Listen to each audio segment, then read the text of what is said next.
But on the day that started this 3-day downfall of myself, I'd gone down to Rodney, which is down on the river, to transact some business. And I had took care of my business and did a little shopping. I bought me a new knife, a Bowie knife. That was just recently become kind of a famous thing to have. I mean, an in thing to have. So, well, after I got through with my business and all my shopping done, I went with some of my associates to a local saloon, and we had a few drinks. Well, they had a few drinks. We smoked some cigars and discussed all these topics. Maybe I had a few drinks too many. The day got later, and of course we didn't have the convenience we have today, so I started home in my buggy. And the further I went, the more upset I got about it and the things that Dr. Chamberlain had done. He had expelled a student for speaking out for states' rights, and there'd been some things in the newspaper and a lot of discussion back and forth. And since I was going to be going right in front of his house, I just stopped at the gate, hollered for him, and he came on out, and we had strong words. And he ended up telling me that I needed to come back when I was sober, and we would discuss this like gentlemen.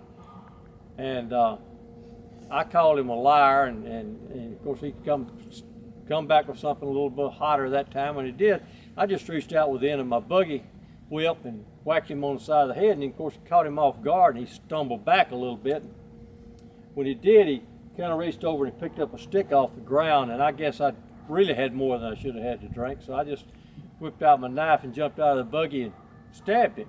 And he got up and kind of stumbled on back toward the house, and I drove off. And I stopped to tell a couple of my friends on the way home about what I'd done and try to get a little advice to see if they could help me and all this kind of stuff. And got on home, and I went in and I told Emily what I'd done and how distraught and how I disgraced her and the 5 children and all this stuff, and I just couldn't take it.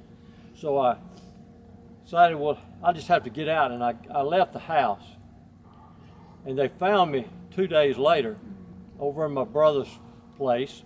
I was propped up against a tree. It was kind of slumped down on the ground. A horse was tied nearby, and there was an empty strychnine bottle there. Of course, the guy that found me called my brother, and they got the doctor to me, but I lived just a short period of time and passed away. And of course, they had an inquest, and they couldn't determine whether I died from poisoning or what. But I know what killed me. The really thing that killed me was mixing alcohol and politics together. And that's really the end of my story. A little sidebar on it of the marker here. We're not real sure that I'm buried here. I mean, here's my family. This was placed at a later date. These are 4 of my children are buried here, and some stepsons and stepdaughters and stuff like this. But there's a Briscoe Cemetery down here on Russell West Side Road, and I have a marker down there giving me all this stuff. So maybe I'm buried in 2 places. I don't know, but more than likely, since that was close to where my farm is and where my brother was, that's where I'm buried, and this was placed at a later date. Hope y'all enjoy the tour. Thank you. Mr. Phil Pinnix, thank you.